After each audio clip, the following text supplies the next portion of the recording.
안녕하세요. 이시우TV의 이시우입니다. 해당 분석은 초안 분석이며 최종 분석과 픽은 하단 댓글에 있는 링크로 문의 주시면 방입장 도와드리도록 하겠습니다. 방입장은 무료로 진행되며 절대 금전적인 요구를 일체하지 않습니다. 이번 분석은 승부식 104회차 해외 축구 3경기 분석 진행해 보겠습니다. 칼리아리는 일반적으로 매우 낮은 라인을 형성하며 수비하는 전략을 선호하는 팀입니다. 이로 인해 칼리아리가 전방의 공격 자원들에게 많은 기회를 제공하지 못하는 단점이 있지만 상대의 공격을 효과적으로 제어하는 데에는 강점을 보입니다. 예를 들어 로마를 상대로는 15개의 슈팅 중 9개를 페널티 박스 바깥에서 시도하게 만들었을 정도로 밀집 수비를 통해 상대를 답답하게 만드는 능력이 돋보였습니다. 또한 칼리아리의 홈 경기가 섬에서 이루어지기 때문에 체력적 측면에서도 홈 경기에서는 에너지 레벨에서 상대적으로 우위를 점할 때가 많습니다. 코모의 경우 여러 유망한 선수들을 영입하여 전력을 보강하려 했으나 아직 팀 조직력이나 전술적인 유기성이 부족한 모습을 보이고 있습니다. 최근 유벤투스를 상대로 단순한 두 줄 수비와 측면 공세를 펼쳤지만 상대의 체계적인 공격을 막아내는데 어려움을 겪었고 측면을 활용한 역습에서도 큰 효과를 보지 못했습니다. 파브레가스 감독은 감독으로서 경험이 많지 않아 세부적인 전술 조정이나 상대에 맞춘 전략적인 변화가 부족할 수 있다는 점도 코모에게는 약점으로 작용하고 있습니다. 이번 경기는 무승부 가능성이 높은 경기로 예상됩니다. 칼리아리는 홈에서 강한 모습을 보이는 팀이며 특히 수비에 중점을 둔 전형적인 경기 운영으로 상대를 철저히 견제하는 데 능숙합니다. 반면 코모는 현재 전술적 완성도가 떨어지고 팀 조직력에서도 문제를 드러내고 있어 칼리아리의 견고한 수비를 뚫고 승리를 거두기는 어려울 것으로 보입니다. 칼리아리가 공격적인 성과를 크게 기대하기는 어렵지만 수비에 집중하며 상대를 효과적으로 제어할 가능성이 큽니다. 따라서 이번 경기는 득점이 적게 나오는 언더 양상의 무승부가 될 가능성이 높아 보입니다. 칼리아리의 철저한 수비 전략과 코모의 미완성된 전술적 조직력이 결합되면서 양팀 모두 득점 기회를 만들기 어려운 경기가 될 것입니다. 이 외에도 다른 축구 분석과 야구 분석 및 종합 픽이 궁금하시다면 하단 고정 댓글 링크로 문의 주세요. 엘라스 베로나는 최근 경기에서 나폴리를 상대로 인상적인 승리를 거두었습니다. 이 팀은 지난 시즌과 마찬가지로 철저한 수비를 기반으로 역습을 노리는 전술을 펼쳐 나폴리를 효과적으로 공략했지만 이러한 전략이 유벤투스를 상대로도 성공할지는 미지수입니다.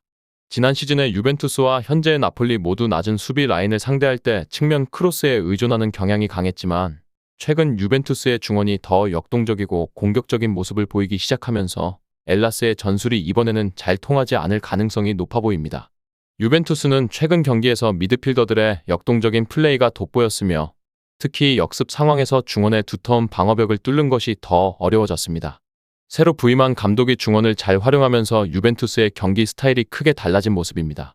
블라호비치의 경기력이 다소 떨어져 있는 점은 아쉽지만 로카텔리와 파지올리 등 미드필더들의 활약이 알레그리 감독 시절에 비해 확연히 향상되었습니다. 비록 상대가 약체인 코모였다는 점을 고려해야 하지만 유벤투스가 지난 시즌 보여준 느슨한 플레이에서 벗어나보다 적극적인 경기 운영을 선보인 것만으로도 팬들에게는 긍정적인 신호로 작용할 것입니다. 이번 경기는 유벤투스가 핸디캡을 극복하고 승리할 가능성이 높아 보입니다. 미드필더들의 역동적인 움직임과 폼이 살아나면서 유벤투스는 이제 낮은 수비 라인을 상대로도 측면 크로스에만 의존하지 않고 다양한 공격 옵션을 활용할 수 있게 되었습니다. 물론 블라호비치의 컨디션이 프리시즌부터 기대에 미치지 못한 점과 최근 상대가 비교적 약한 코모였다는 점을 감안해야 하겠지만 이러한 변화는 유벤투스의 전반적인 경기력 향상에 긍정적인 요소로 작용할 것입니다. 엘라스 베로나가 나폴리를 상대로 성공한 수비적 전략을 유벤투스에게도 사용할 가능성이 크지만 현재의 유벤투스는 중원의 창의성과 역동성을 통해 이를 돌파할 수 있는 능력을 갖추고 있습니다. 따라서 이번 경기는 유벤투스가 주도권을 잡고 상대를 공략하며 승리를 거둘 가능성이 높아 보입니다. 비아레알은 이번 프리시즌 동안 매우 안정적인 경기력을 보여주며 기대감을 높였습니다. 여러 강팀과의 경기에서 좋은 성적을 기록했으며 특히 공격진의 활약이 두드러졌습니다. 팀은 공격적인 전개와 전술적 유연성을 바탕으로 다수의 득점을 올렸고 수비에서도 비교적 견고한 모습을 유지하며 밸런스를 잘 맞췄습니다.